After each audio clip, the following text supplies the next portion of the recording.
sharing pagi ini saudara ya. Jadi ini cerita seorang hamba Tuhan saudara ya. Jadi hamba Tuhan ini waktu dia mau mulai sharing firman Tuhan, terus dia merasa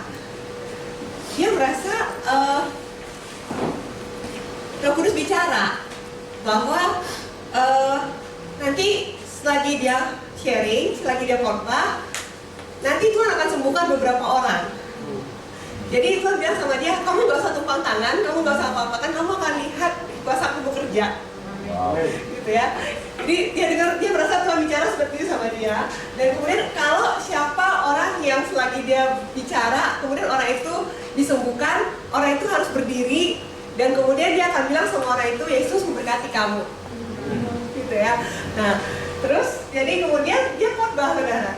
Dia khotbah, udah setengah khotbah nggak ada satu pun yang berdiri. Padahal Tuhan bilang akan menyembuhkan beberapa orang gitu kan. Nah, terus dia khotbah lagi, udah mulai grogi nih saudara, udah mulai salpok. Maklum ya saudara ya. Kalau tadi Tuhan bilang ada yang sembuhin, suruh berdiri, itu nggak ada gitu ya. Udah mulai salpok dia. Oke Tuhan yang suruh kan tanggung jawab kan gitu ya.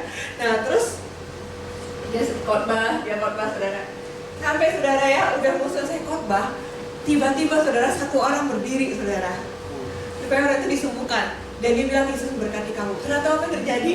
Setelah orangnya berdiri, tak, satu persatu orang berdiri saudara. Habis kebaktian saudara, orang-orang itu dipanggil dan itu orang-orang semua mengalami bahwa mereka disembuhkan Tuhan selagi firman Tuhan dibagikan.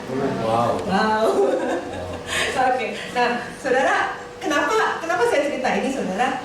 Karena waktu kita bicara mengenai signs and wonders, Tuhan itu sangat butuh yang namanya ketaatan kita. Gitu saudara. Lewat ketaatan kita akan mengalami bahwa Tuhan bekerja. Saudara ya. Nah, saudara tahu bahwa kita ini adalah pengantinnya Allah. Amin ya saudara ya. Suatu hari Tuhan akan menjemput lagi pengantinnya. Saudara kalau lihat pengantin ya, saudara kalau lihat pengantin, saudara tahu ya kalau pengantin itu selalu didandanin, terus pakai perhiasan, ya, pakai crown, pakai anting, pakai kalung, gitu kan ya. Bajunya ada mutiara-mutiara, gitu ya saudara ya. Berhiaskan perhiasan ya saudara. Nah, kita ini pengantinnya Tuhan. Amin saudara. Perhiasan kita nanti apa? Waktu Tuhan jemput kita. Saudara, kita semua Tuhan kasih karunia. Amin saudara ya. Ya. Perhiasan kita waktu nanti Tuhan jemput kita adalah karunia-karunia yang matang saudara.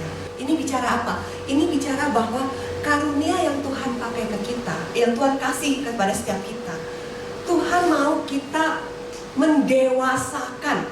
Tuhan mau kita setia untuk setiap hal yang Tuhan berikan sama kita. Dan itulah yang menjadi perhiasan kita nanti di hadapan Tuhan. Karunia kita yang dewasa. Saudara bisa bayangin kita nanti dijemput Tuhan dengan berhiaskan karunia-karunia yang dewasa, yang begitu menyenangkan hati mempelai kita, begitu menyukakan hati mempelai kita. Amin saudara ya. Itu yang Tuhan mau dari kita saudara, kesetiaan. Amin saudara ya. Kita buka Lukas 4 ayat 18. Saya kepingin semua baca saudara, karena saya tahu ini firman yang sebenarnya buat kita semua. Lukas 4 ayat 18 dan 19 ya. Saudara, kita baca sama-sama ya. Imanin firman ini saudara. Ini buat kita semua. Ada padaku yang telah mengurapi aku untuk menyampaikan kabar baik kepada orang-orang miskin, dan Dia telah mengutus aku untuk memberitakan pembebasan kepada orang-orang tawanan dan penglihatan bagi orang-orang buta, untuk membebaskan orang-orang yang tertindas, untuk memberitakan bahwa nama Tuhan telah datang. Amin saudara. Ini ayat buat kita semua. Amin saudara ya. Tuhan telah mengurapi setiap kita. Amin saudara. Kita semua sudah diurapi. Amin saudara. Tuhan mau pakai setiap kita untuk membawa kemenangan. Amin saudara ya. Saudara lihat ya, kalau kita baca di Alkitab saudara ya, setiap kali suatu mujizat ya saudara ya terjadi ya, itu menjadi berkat loh saudara. Ya, saya mau kasih cuma saudara 2 peristiwa aja, ya. Oke, coba. Waktu Petrus habis menghidupkan Dorcas, saudara tahu ya di Kisah Para Rasul, ya. Tabita, ya, dia seorang janda jemaat yang begitu mengasihi Tuhan dan mengasihi jiwa-jiwa, kemudian dia mati, ya.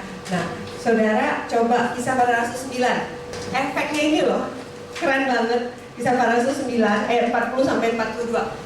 Petrus menyuruh mereka semua keluar, ya. Tabita udah pass away nih, saudara, ya. Lalu Petrus berlutut dan berdoa, kemudian Petrus berpaling kepada mayat itu dan berkata, Tabita, bangkitlah. Lalu Tabita buka matanya dan ketika melihat Petrus, ia bangun lalu duduk. Ini saudara, ya. Petrus memegang tangannya dan membantu dia berdiri. Kemudian memanggil orang kudus Putradana untuk menunjukkan. Saya ingin saudara baca ayat 42 sama-sama. 1, 2, 3. Itu tersiar di seluruh Yope dan banyak orang menjadi percaya kepada Tuhan. Wah. Saudara lihat efek suatu mujizat tersebar ke satu kota, saudara. Wow.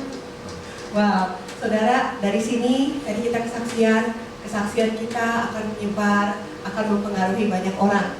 Amin, saudara, ya. Kata kita dengar kesaksian dia, Ibu Desi, saya percaya dia nggak cuma bersaksi di sini, nanti dia ketemu teman dia pasti bersaksi. Yesus luar biasa. Amin, ya saudara, ya. Kesaksian kita akan mempengaruhi kota tempat kita tinggal. Amin. Amin, ya. Coba saudara, satu lagi saudara. Satu lagi coba. Kisah Para Rasul 8. Coba ya. Ayat 6. 6-7. Ketika orang banyak itu mendengar pemberitaan Filipus dan melihat tanda-tanda yang diadakannya, mereka semua dengan berhati menerima apa yang diberitakannya itu. Filipus menginjil, saudara, ya. Oke, nah ini dia. Oke, ayat 7.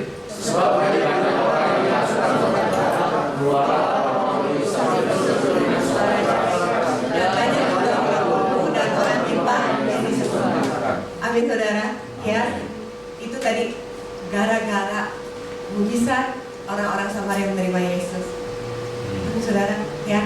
Nah, saudara, kita punya suatu firman yang kita tuh nggak asing banget. Setiap kita kalau mau terima Yesus, kita pasti buka firmannya Nikodemus. Iya kan? Di Yohanes 3. Ya. Oke. Saudara tahu kenapa Nikodemus datang sama Yesus?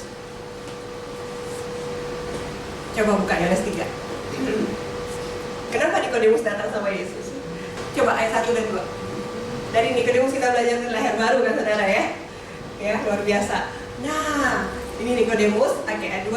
Ia datang pada waktu malam pada Yesus dan berkata, Rabi, kami tahu bahwa Anda sebagai guru itu salah, sebab, saudara, ya, tidak ada seorang pun yang dapat mengadakan tanda-tanda yang engkau adakan itu. Nikodemus datang sama Yesus kenapa? Karena melihat tanda-tanda. Amin, saudara-saudara, kita sama melihat ya, efeknya kita sangat perlu mujizat, saudara. Ya, amin, saudara, ya. Nah, saudara, waktu saya bicara mengenai tanda dan mujizat, pagi ini saya mau bicara mengenai 3 hal, saudara. Mau cerita lagi nih, saudara, ya. Jadi pagi ini saya banyak cerita. Seorang hamba Tuhan, dia cerita sama jemaatnya. Saudara, kalau pernah dengar ada seorang hamba Tuhan di Mozambik namanya Surprise Sitole. Ini orang hamba Tuhan luar biasa, dipakai Tuhan untuk menghidupkan orang mati. Jadi orang udah mati tenggelam gitu ya, hidup gitu ya. Lalu dipakai Tuhan untuk beberapa mujizat. Saya punya buku tapi saya belum baca habis. Nah, terus jadi hamba Tuhan ini dia baca bukunya, terus dia cerita kesaksian mengenai Surprise Sitole ke jemaatnya dia. Bagaimana orang mati dihidupkan gitu ya. Tuhan pakai orang ini dengan luar biasa gitu ya, saudara. Nah, terus jemaatnya terima cerita ini dan mereka jadi beriman.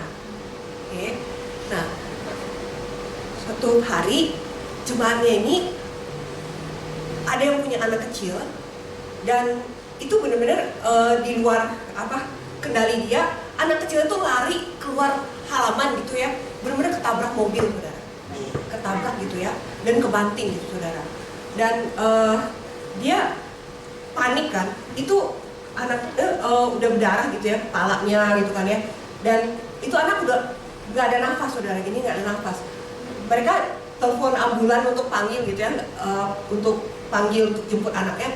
Cuma ambulannya nggak datang-datang. Jadi mereka tunggu cukup lama. Dan kemudian dia tuh disuruh nangis-nangis gitu ya saudara ya. Dan akhirnya suaminya ini teringat, gembalanya cerita mengenai stole gitu ya. Dan dia bilang kalau Tuhan bisa pakai stole, saya sekarang harus tumpang tangan buat anak saya gitu. Walaupun dia lihat itu udah nggak ada nafas saudara ya. Jadi kemudian dia doain anaknya saudara. Dia doain, masih gak ada apa-apa, dia doain lagi. Ambulannya belum datang, didoain terus saudara ya. Matanya nggak kebuka-buka saudara ya. Sampai saudara hampir 1 jam.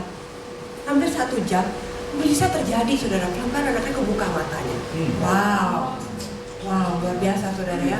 Dan akhirnya ambulan datang dan anak ini digotong. Dan singkat cerita saudara, anak ini hidup. Dan amazingnya saudara, itu kan kepala kebanting ya. Itu, dan juga saudara tahu ya, kalau kita meninggal ya, itu kan oksigen berhenti sampai ke kepala. Harusnya syaraf kita rusak ya. Ya karena ini stop, darah stop pompa ke kepala. Tapi waktu dicek anak ini, kepalanya semuanya nggak ada masalah sama sekali. Wow, luar biasa saudara ya. Nah terus, jadi mujizat ini pasti bikin heboh satu gereja ya saudara ya.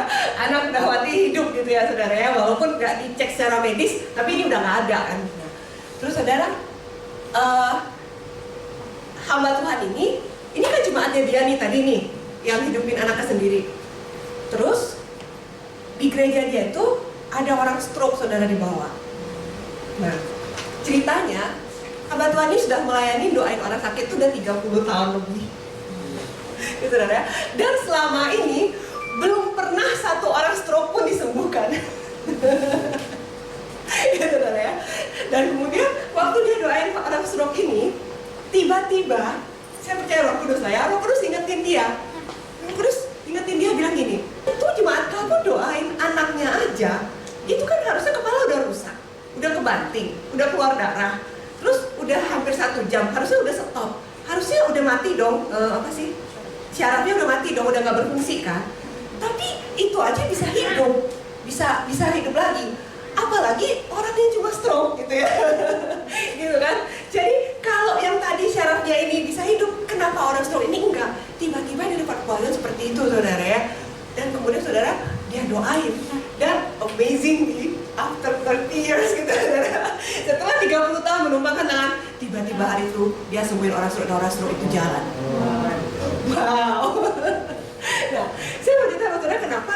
Karena buat saya ini menarik. Gini, karena dia cerita sendiri, saya tuh 30 tahun lebih loh melayanin Tuhan, dan udah banyak doain orang stroke, dan belum pernah loh sekalipun saya doain orang stroke itu sembuh. Saya belajar satu hal ya, gini, dari kesaksian dia, saya gini, oke, kadang-kadang kita manusia suka mainnya di sini nih, bener kan? Kita mainnya di pikiran, sehingga kadang-kadang kita tuh pikiran kita menurunkan standar firman Tuhan. Kalau kita bilang, aku udah sekali, 2 kali nggak sembuh, 3 kali nggak sembuh, ya kalau orang stroke itu bagiannya dokter. Kita menurunkan standar firman Tuhan, kenapa? Berdasarkan pengalaman kita. Iya nggak? Atau misalnya, oke, kalau yang berat-berat gini, jadi bagiannya Pastor Joain aja lah.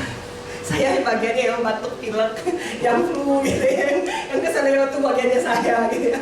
Jadi kita memilah-milah sendiri lewat pikiran kita menurunkan standar yang Tuhan sudah taruh di dalam diri kita yang berdasarkan firman Tuhan. Benar apa benar? Apakah ini cuma saya saja? Karena saya bicara sama saudara berdasarkan pengalaman sendiri. Siapa yang nggak habis sama dengan saya? Kadang-kadang pikiran kita tuh udah yang kayak gitu ya kita dapat kejujuran saudara. Ya, nah, jadi saudara, kalau hari ini kita mau bicara mengenai signs and wonders ya, hal pertama yang saya mau bicara adalah jangan pernah menurunkan standar firman Tuhan yang Tuhan sudah letakkan dalam diri kita. Kita yang harus mengejar standar firman Tuhan, tapi jangan pernah menurunkan standar firman Tuhan karena melihat apa yang terjadi di depan mata kita. Oke, saya buka firman Tuhan ya. Matius 13 ayat 44. Hal kerajaan surga itu serupa harta yang terpendam di ladang yang ditumbuhkan orang, lalu dipendamkannya lagi. Oleh sebab sukacitanya pergilah ia menjual seluruh miliknya lalu membeli ladang itu. Saya pernah cerita sama saudara mengenai firman ini ya. Firman ini bicara mengenai Siapakah harta terpendam itu? Kita. Ya, kitalah harta terpendam itu. Yesus menemukan kita dan dia menjual segala kemuliaannya di surga untuk turun ke bumi untuk membayar kita dengan darahnya. Amin saudara, luar biasa ya kasih Tuhan ya. Kita lah sebenarnya harta terpendam yang aslinya gak kelihatan harta, karena kita semua itu sebenarnya bisa dibilang barang rusak, barang reject saudara ya. Tanpa Yesus kita semua hancur ya. Tapi Tuhan melihat potensi yang begitu besar dalam diri kita dan dia melepaskan segalanya untuk memberi kita. Saudara ya. Tapi saudara, kemudian kalau saya balik ya firman Tuhan ini dari sudut pandang sekarang kita ya, hal kerajaan sorga seumpama harta yang terpendam di langit. Kerajaan sorga seumpama harta yang terpendam di langit. Kerajaan sorga seumpama harta yang terpendam di langit. Ini bicara apa? Kita diselamatkan, iya. Tapi masalahnya mencari kerajaan sorga itu saudara, mencari kemuliaan Tuhan, apa yang Tuhan sudah berikan buat diri kita ya, itu memang butuh seperti menggali harta yang terpendam. Amin gak saudara? Ya, Tuhan udah kasih, benar. Tapi kalau nggak dikejar, nggak dicari, nggak benar-benar ditekunin, kita nggak ngeliat hasil. Butuh kesetiaan, butuh ketaatan. Ya, saya pernah share sama saudara satu ayat, 125 ayat 2. Kemuliaan Tuhan ialah merahasiakan sesuatu. Tapi kemuliaan kita sebagai raja ialah apa saudara? Menyelidiki sesuatu. Itulah kemuliaan kita. Kita mau cari terus sampai kita mengalami kemuliaan Tuhan terrealisasi dalam hidup kita. Amin saudara ya. Nah, saudara saya mau cerita lagi nih. Jadi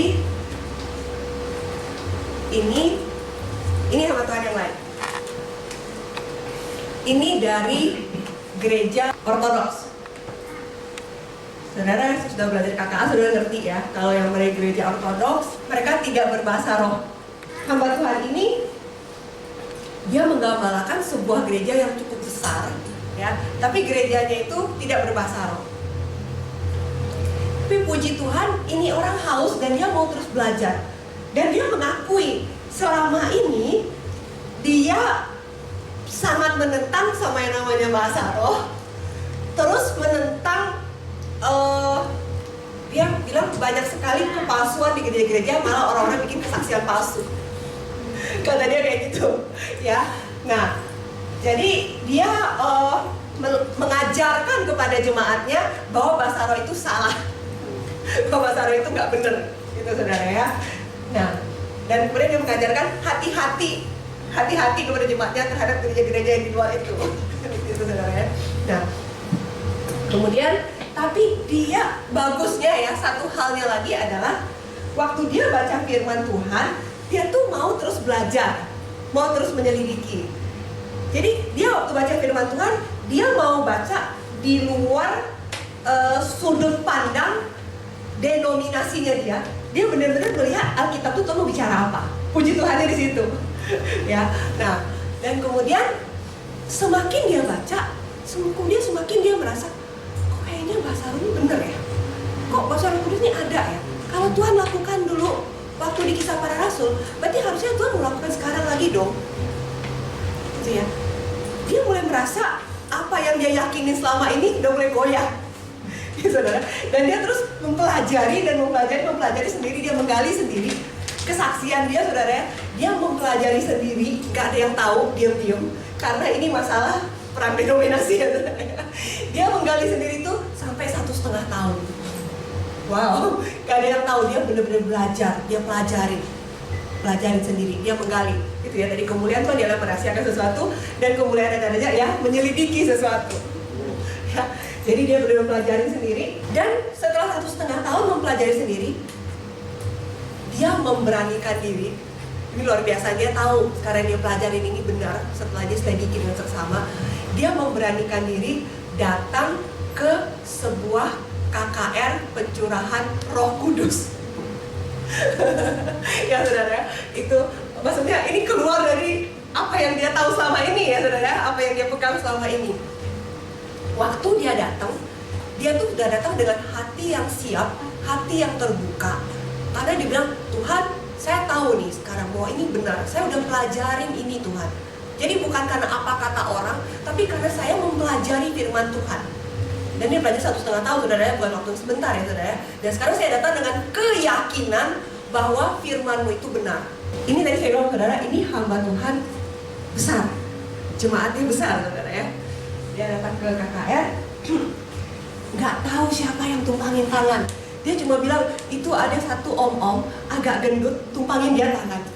Bukan pendeta siapa-siapa saudara ya, tumpangin dia tangan saudara. Tapi apa yang terjadi? Dia langsung berbahasa roh, dia langsung rebah, dan dia mengakui bahwa dia belum pernah mengalami yang seperti itu seumur hidup dia. Dan sejak saat itu hidupnya nggak pernah sama lagi. Wow, saudara ya. Nah, kemudian saya lanjut. Jadi kemudian orang ini dia mengerti bahwa bahasa roh itu begitu berkuasa, dan dia mengerti bahwa bahasa roh itu adalah awal dari kuasa-kuasa Roh Kudus yang selama ini tidak pernah bekerja di gerejanya dia. Dia bilang, saya mengembalakan di gereja saya sekian puluh tahun, dan dia mengakui dengan terus terang bahwa sangat sedikit sekali dan hampir-hampir dapat terjadi mujizat. Kenapa? Karena memang mereka nggak pernah bahas. Dia bilang, sangat sedikit sekali saya bahas mengenai ini. Tapi saudara, waktu dia ngalamin kuasa Roh Kudus, dan kemudian dia semakin tekun mempelajari, dia mengerti bahwa kuasa Roh Kudus itu harus bekerja. Saudara tahu, dia ajarin ke jemaatnya, dan kuasa itu bekerja. Kesaksiannya luar biasa saudara. Dia sampai diwawancarai sama TV setempat saudara ya. Ada seorang datang ke gereja dia. Ini ibu-ibu. Ibu ini suaminya sudah kankernya itu stadium akhir. Umur hidupnya tuh cuma sisa 2-3 minggu. Dan dokter bilang kalau seandainya pun selama-lamanya nggak mungkin lebih dari 6 bulan. Orang ini kanker tulang saudara ya. Dan parahnya adalah dia di titik tubuhnya dia itu ada 280 titik cancer. Saudara bayangin ya, 280. Udah gak bisa jalan saudara. Udah terbaring. Dan sorry ya, ini terbaringnya ini di rumah yang orang sudah tinggal menunggu waktu. Gitu loh saudara, 2-3 minggu lagi dan udah gak bisa ngapa-ngapain, diranjang, udah tinggal tunggu waktu aja. Saudara kebayang ya, 280 titik saudara ya. Nah kemudian istrinya datang ke gereja karena hati suaminya mau cari Tuhan ya. Istrinya datang, istrinya dilayani terima Yesus, dan kemudian istrinya juga layani suaminya mau terima Yesus. Dan kemudian istrinya datang lagi, istrinya datang apa? Suaminya minta dibaptis, tapi suaminya nggak mungkin dibaptis karena lagi dalam kondisi tadi saya bilang itu rumah perawatan buat orang yang sisa umur terakhir. Jadi kemudian istrinya datang ke gereja, ngomong sama gembala ini, boleh nggak saya dibaptis atas nama suami saya? Saya juga mau dibaptis dan saya mau dibaptis juga sama suami saya, karena suami saya nggak memungkinkan untuk datang dibaptis. Ya. Jadi kemudian istri dibaptis saudara. Terima Yesus dibaptis, dan kemudian mereka tadi istri kan habis dibaptis pakai handuk ya. Nah, mereka doain rame-rame, tumpang tangan di handuk istrinya. Istrinya bawa pulang handuk itu, habis tumpangin tangan. Dia di rumah perawatan itu saudara ya. Dia letakkan handuk itu untuk tutupin tubuh suaminya. Sudah tahu apa yang terjadi? Luar biasa saudara. Hanya beberapa jam, ya saya dengar dari kesaksiannya, hanya beberapa jam orang ini tiba-tiba bergerak saudara, dan pelan-pelan turun dari ranjang. Wow, yang tadinya 280 titik cancer, saudara kebayang tulang kayak apa? Tahu tulang yang mana yang gak kena saudara ya, kebayang ya. Dan saudara, besoknya mereka langsung minta PET scan sama dokter. Kita tahu PET scan ya, PET scan itu adalah tes untuk orang mendeteksi kanker dalam tubuh kita. Dan saudara, dokter sampai bingung karena hasil PET scan terakhir dengan PET scan sebelumnya itu benar-benar kayak dua orang yang berbeda. Benar-benar di PET scan terakhir tidak ada satu titik cancer lagi. Wow, amazing, 280 titik cancer saudara, dan itu sembuh total. Saudara, saya kembali ke yang tadi. Jadi hamba Tuhan ini, kalau saudara mau searching, saya boleh cari. Namanya Todd Smith, luar biasa saudara ya. Dan saya amazingnya saya belajar satu hal dari beliau ini adalah yang tadi saya bilang, sebelumnya waktu kita nggak banyak, waktu dia nggak banyak bicara mengenai kuasa Tuhan, maka kuasa itu tidak terrealisasi. Sangat sedikit terjadi mujizat dan kuasa Tuhan. Tetapi waktu dia mempelajari dan mengejar kuasa itu dan mengajarkan itu kepada jemaatnya, maka kuasa itu terjadi. Jadi saudara, saya kembali ke poin saya yang kedua ya saudara ya. Jadi terus gimana saudara? Ya, kita mau terus praktekkan saudara. Ya. Kita mau terus lakukan. Kita harus jangan sampai api ini stop, tapi kita harus bakar terus sampai kita melihat kuasa Tuhan terjadi. Amin saudara ya. Jadi tadi yang hamba Tuhan ini saudara ya, dari gerejanya itu gereja biasa-biasa. Sekarang kalau saudara searching, gerejanya itu menjadi nama gerejanya adalah Revival Church. Wow. Saya lupa namanya apa, tapi Revival Church. Persisnya saya lupa. Ya.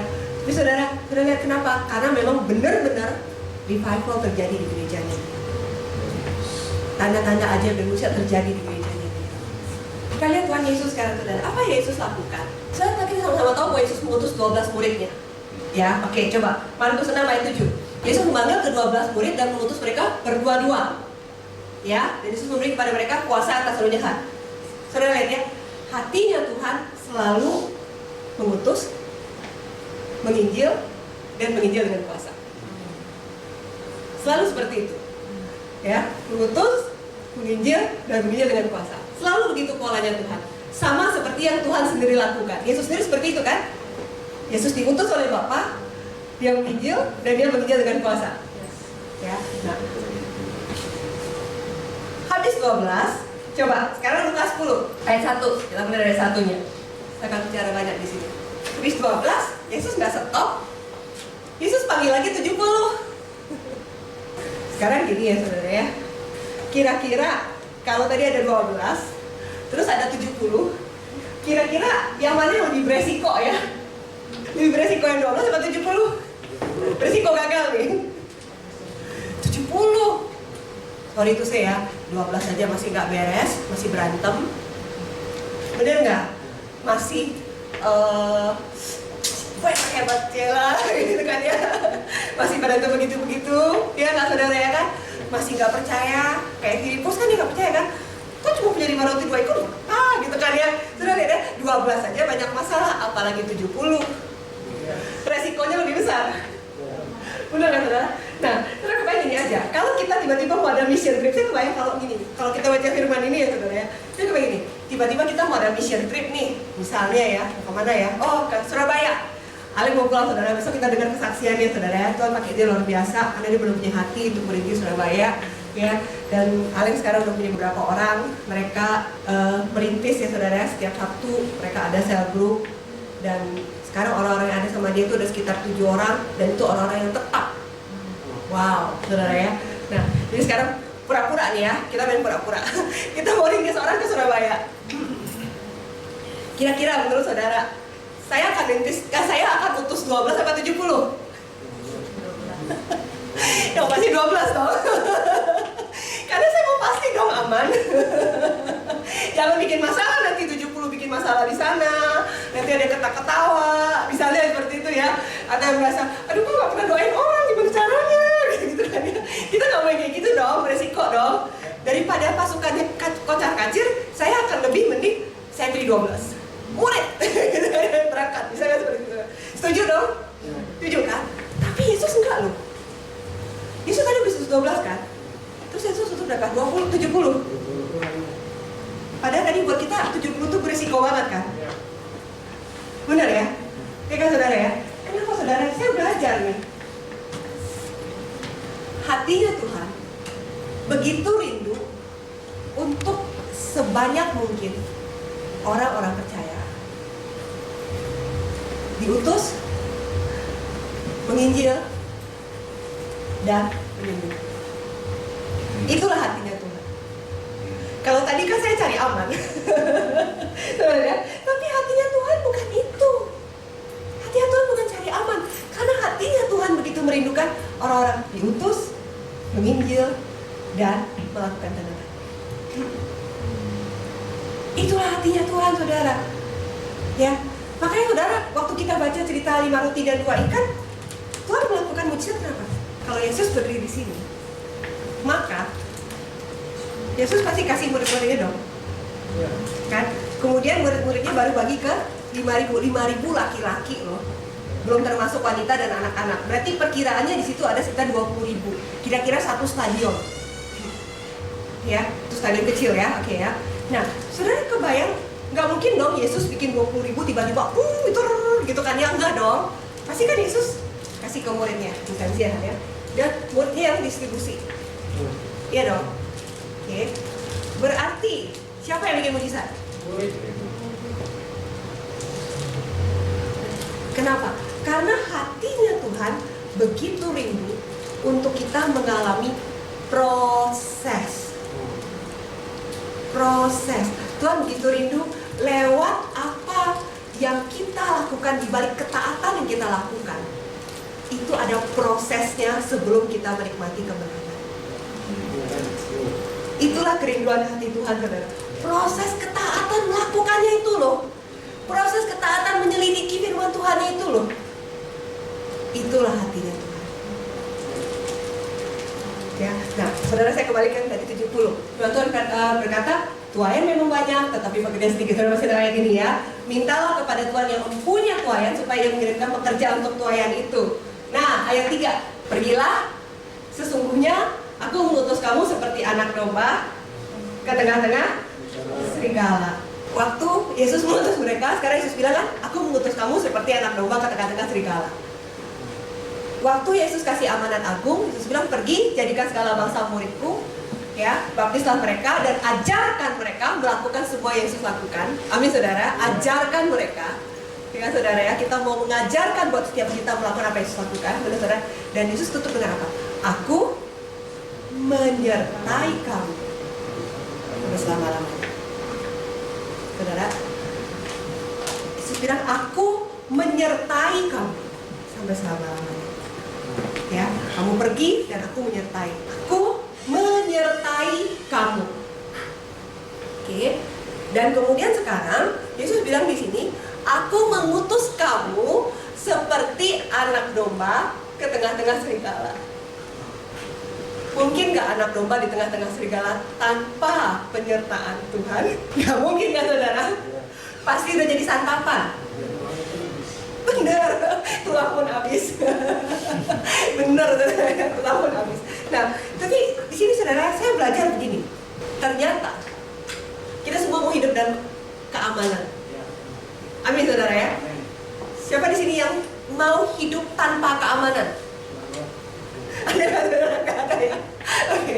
Ternyata saudara, ya, tempat teraman buat domba ini adalah di tengah-tengah serigala. Oh my goodness. Aku mengutus kamu seperti anak domba di tengah-tengah serigala. Dan Tuhan bilang, waktu kamu pergi, aku menyertai kamu.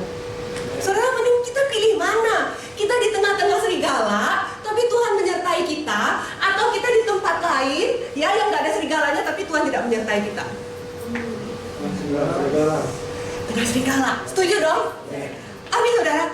Itu dia, saudara. Jadi mau nggak mau, ya, mau nggak mau, Tuhan mau kita berjalan di path-nya Dia.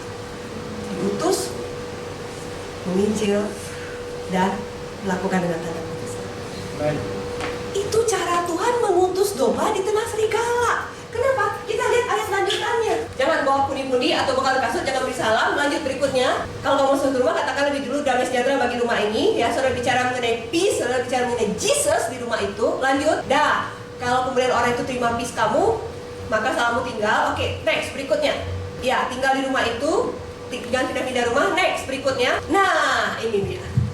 Saudara lihat, Yesus mengutus kamu ke tengah serigala, nggak usah bawa apa-apa. Itu bicara apa? Bicara bahwa kamu sangat perlu bergantung sama Roh Kudus. Karena itu Tuhan bilang, aku menyertai kamu sampai selama-lamanya. Tapi saudara, dan terus kamu ngapain jadi domba di situ? Ini dombanya di tengah-tengah serigala, Tuhan suruh menginjil dan sembuhkan orang. Jadi inilah hatinya Tuhan, saudara, buat kita. Bahwa Tuhan tuh begitu rindu kita itu masuk ke hal yang di luar batas kemampuan kita. Yang kita bilang, Tuhan saya nggak sanggup. Ya, tapi Tuhan bilang, justru karena kamu nggak sanggup, aku menyertai kamu. Kalau kamu sanggup, ngapain aku menyertai kamu? Saudara, ya. Nah, saudara tahu cerita Daud? Saudara pernah baca di Alkitab, Daud kalah perang? Kapan dia kalah perang? Pernah nggak ada cerita Daud kalah perang?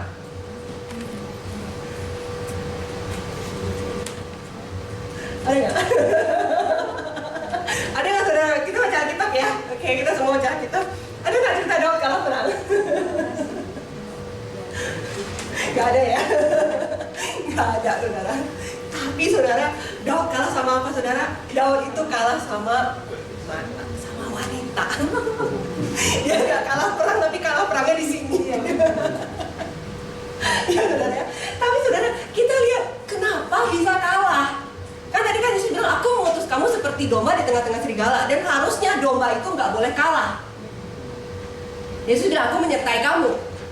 Ya kan? Nah, kenapa domba itu bisa kalah? Saudara, kita lihat ya, coba 2 Samuel 11 ayat 1. Pada pergantian tahun, pada waktu raja-raja biasa maju berperang, maka Daud menyuruh Yoab maju beserta orang-orang seluruh Israel. Mereka memusnahkan Bani Amon dan mengepung kota Rabah. Sedang Daud sendiri tinggal di Yerusalem. Ayat 2. Sekali peristiwa pada waktu petang, ketika Daud bangun dari tempat pembaringannya, lalu berjalan di atas soto istana, tampak kepada di atas soto itu seorang perempuan sedang mandi. Saudara tahu perempuan ini siapa ya? Bathsheba. Ya, oke. Jadi tadi kita sama-sama tahu bahwa Daud itu nggak pernah kalah perang, tapi dia kalahnya waktu apa, saudara? Waktu lagi nggak perang. Kalahnya di sini. Kenapa? Kenapa, saudara? Itu yang tadi saya bilang. Coba kembali ke ayat 1. Lihat ya. Waktu pergantian tahun, pada waktu raja-raja biasanya maju berperang. Perjanjian lama, waktu kita bicara mengenai perang, ya saudara ya. Ini bukan kayak sekarang ini perang Rusia, bukan ya saudara ya. Bukan kayak perang kayak gitu, bukan saudara ya. Ini perang bicara mengenai kemuliaan Tuhan. Kenapa? Karena lewat perang nama Tuhan dimuliakan. Orang-orang bangsa-bangsa melihat Allahnya Israel yang perkasa. Ya, saudara. Jadi kalau bicara mengenai perang di perjanjian baru, ini bicara apa? Ini mengenai perang kita dalam hidup kita sehari-hari. Apakah kita memilih untuk taat, pergi, diutus, menginjil, tumpangin tangan, atau kita diam-diam gak mau perang, PW? Nah, saudara, ini pasti Daudnya lagi PW, ya, santai dia. Ya udah lalu perang lah ya, oke, lagi PW. Aduh, musim perang kan? Dia PW kan? Saudara lihat, di situ dia jatuh. Kita belajar sesuatu nggak, saudara? Tuhan mau kita masuk ke peperangannya. Justru anak domba di tengah-tengah serigala akan menang karena Tuhan menyertai kita. Tapi waktu kita memilih aman, sebenarnya disitulah tempat dimana kita jadi paling bahaya dan paling gampang jatuh. Setuju nggak, saudara? Amin ya. Amin. Oke, ya. Saya lanjut sedikit lagi ya, saudara ya. Saya pernah sharing sama saudara, kesaksian adalah roh nubuat. Ya. Dan kemarin Pak Salim juga sharing bahwa kita akan terus mengadakan kesaksian ya. Setiap minggu kalau bisa, minggu harus ada. Harusnya bukan tiap minggu, harusnya tiap hari ada kesaksian. Karena kan kita diutus menginjil dan melakukan mujizat. Amin, saudara ya. Nah, amin, thank you Kak, amin ya. Nah, jadi saudara, kami sama Salim, saya begitu merindukan bahwa mujizat harus selalu ada, kesembuhan harus selalu ada, ya, saudara. Nah, saya mau cerita sama saudara. Saya akan tutup dengan cerita, saudara ya. Jadi ini ada seorang, dia itu menderita penyakit namanya ALS. ALS ini adalah suatu penyakit yang mematikan, saudara. Karena ini penyakit ini dia tuh kayak memakan syaraf di otak. Dan kemudian dia tuh kayak suatu apa ya, kayak virus ya, dia makan syaraf di otak, terus dia makan pelan-pelan. Jadi akhirnya pelan-pelan dalam waktu beberapa bulan syarafmu ini benar-benar dibikin mati, nggak berfungsi. Seperti itu ya. Jadi orang sudah kena ALS tuh biasanya waktunya itu umurnya itu cuma hitungan sekian tahun gitu kan, lama. Seperti itu. Nah, jadi orang ini dia terdeteksi kena ALS sama dokter. Terus sama keluarganya dia ditawarin holiday, pergi libur, saudara. Kenapa saudara tahu lah, sorry ya, terus saya orang udah mau mati nih ya, gitu ya. Jadi ditawarin pergi libur gitu kan, saudara. Tapi dia memilih, dia bilang saya nggak mau pergi libur. Jadi saya mau ke gereja, dia bilang gitu. Dia belum berbahasa roh, tapi dia bilang dia percaya Yesus. Dan dia waktu itu dia datang ke gereja. Dan kemudian waktu itu dia didoain sama hamba Tuhan yang di gereja itu. Ya, didoain biasa aja saudara, gak ada apa-apa sama sekali. Tapi saudara, amazingnya, kan udah didoain gak ada apa-apa nih ya. Pulang, dalam perjalanan pulang di mobil, tiba-tiba dia berbahasa roh. Yang tadinya gak berbahasa roh sama sekali saudara, dan gak pernah dapat pengajaran bahasa roh. Ya. Dan saudara, kemudian amazingnya lagi adalah sampai di rumah dia sehat-sehat aja, besoknya sehat-sehat aja, sampai beberapa hari ke depan sehat-sehat aja, dan kemudian beberapa minggu kemudian dicek dan ternyata dia itu sembuh. Nah, tapi, ini dia tapinya ini loh saudara ya. Ini kan tadi bukan jemaat nih, cuma tamu yang datang gitu kan. Jadi habis dia sembuh, terus kan nggak ada yang tahu dia juga kan, jadi nggak ada yang follow up dia. Orang ini hilang, sembuh saudara ya, dan benar-benar sembuh dan tapi hilang dari peredaran. Maksudnya nggak datang ke gereja lagi, ya. Sampai saudara 20 tahun, ya 20 tahun kemudian dia baru datang ke gereja itu lagi, dan kemudian dia ketemu sama hamba Tuhan itu lagi. Dia cari hamba Tuhan itu dan dia bilang, Pak, ingat nggak Pak? Waktu itu Bapak doain saya. Kira-kira hamba Tuhannya ingat nggak? Ya enggak lah. Ya udah 20 tahun gitu kan, saudara nggak ada yang ingat gitu kan. Bapak doain saya, terus saya cerita tadi kejadiannya di pulang bahasa roh, dan kemudian dia sembuh. Wow, gitu kan? Hamba Tuhannya wow gitu ya, dia nggak nyangka saya bisa segitunya gitu kan ya. Jadi kemudian dia minta orang ini, boleh nggak kita videoin kamu kesaksian? Coba gitu ya. Nah, jadi dia videoin orang ini saudara. Ya, dia videoin orang ini. Kemudian udah ya. Nah, di gereja dia rupanya ada, bukan cuma orang ini rupanya saudara ya. Di gereja dia rupanya ada beberapa orang yang juga menderita ALS ini saudara. Saya nggak tahu di sini kayaknya nggak populer ya, tapi kalau di luar negeri kayaknya populer penyakitnya. Nah, dan salah satu dari penderita ALS ini, orang ini dia minta rekaman tadi kesaksian orang yang sembuh ini, dan kemudian apa?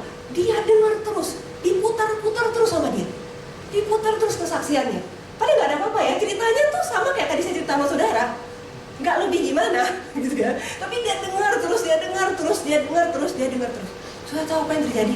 Kuasa kesaksian, ya, bahwa Tuhan akan melakukannya lagi dengan kuasa dan otoritas yang sama. Amin saudara, saya percaya saudara ya. Ya, Tuhan akan melakukannya lagi dengan kuasa dan otoritas yang sama. Itu yang terjadi. Waktu dia dengar terus, ya, dia dengar terus rekaman itu, Tuhan mengerjakan lagi dengan kuasa dan otoritas yang sama. Ya, saudara, orang ini lagi dengar suatu saat setelah sekian kali dia dengar, dia sembuh sendiri tanpa ada yang doain. Wow, ya saudara. Jadi penting nggak ada kesaksian? Penting, saudara. Penting. Nah, saya mau cerita satu lagi. Saya menutup buat hari ini. Jadi ini seorang anak yang saya pernah dengar kata disleksia. Ya, disleksia itu adalah suatu penyakit di syaraf. Ya, jadi dia tuh berbeda sama kita. Kalau kita lihat huruf misalnya ya, saya lihat nilai inti, kita bisa baca ya. Kalau orang disleksia, dia akan baca kayak hurufnya tuh kayak lompat-lompat, kayak nggak jelas. Itu ada gangguan di syarafnya dia, bukan masalah dia kelancaran dia membaca. Ya, jadi diajari baca kayak apapun dia akan sulit untuk lancar. Kenapa? Karena hurufnya bisa ilalan timbul, bisa menarik di matanya dia. Nah, jadi anak ini disleksia, udah besar, sudah sekitar 13-14 tahun gitu. Jadi dia didoain saudara ya, dia cerita gini, dia didoain anak yang disleksia ini. Terus habis didoain, gak ada terjadi apa-apa. Gak terjadi apa-apa. Terus malamnya, waktu dia tidur, tiba-tiba dia mimpi. Nah, dia mimpi, aneh saudara, mimpinya lucu banget. Ada malaikat Tuhan datang, tapi nggak pakai sayap, gitu ya. Malaikat biasa, baju putih, datang. Terus malaikatnya tuh kayak bawa alat. Terus malaikatnya tuh korek-korek otak dia. Lucu ya saudara ya. Kayak operasi otak dia gitu ya, korek-korek otak dia. Dia mimpi seperti itu saudara. Ya. Nah, kemudian paginya dia bangun, ya. Dia minta sama mamanya buku. Dan anehnya lagi saudara ya, untuk pertama kali seumur hidup dia bisa baca dengan lancar. Wow saudara ya. Nah, dan kemudian saudara dia punya sahabat baik. Jadi sahabat baiknya ini sama-sama disleksia sama dia, sama-sama. Jadi mereka sama-sama umur 13-14 tahun, tapi sekolahnya itu mereka itu baru kelasnya itu selama ini baru kelas jenjang kelas 2, kelas 3 SD. Kenapa saudara? Karena kan nggak bisa baca nih. Ya, jadi sama-sama duduk di sekolah khusus ya saudara ya. Jadi ini sahabatnya dia yang sama dengan dia. Terus dia datang ke sahabatnya dia, terus dia cerita apa yang dia alami. Ya, terus dia bilang sama sahabatnya, kamu nanti juga bisa ngalamin kayak gitu. Saya tahu dia cuma gitu doang, nggak doain loh. Tapi malamnya sahabatnya mengalami hal yang sama. Wow, nggak didoain. Cuma dengar cerita temennya dan temennya jadi baca gitu doang saudara. Ya, dan kemudian temannya ini jadi benar-benar bisa baca juga, saudara ya. Dia ngalamin juga malaikat datang bawa alat operasi otaknya, saudara ya. Dan besoknya jadi dibaca juga, saudara. Wow, luar biasa ya Tuhan kita ya. Tidak ada penyakit yang Tuhan nggak bisa sembuhin. Amin saudara ya. Amin ya. Nah, kemudian kesaksian dua anak ini di videoin, saudara ya. Di videoin keren dong. Ya kan, anak disleksia sembuh jadi bisa baca, gitu kan ya saudara ya. Nah, kemudian di gereja itu ada satu anak yang menderita skizofrenia. Saya pernah dengar. Jadi itu satu gangguan syaraf, satu penyakit kejiwaan di mana orang ini jadi diajak untuk punya dunia sendiri, berkata-kata sendiri seperti itu, saudara ya. Nah, kemudian anak ini dengar kesaksian yang tadi ini dan dia dengar apa saudara? Dia videonya tuh dia putar-putar terus. Tadi kesaksian yang dua anak cewek ini yang tadi sembuh karena masalah disleksia ini.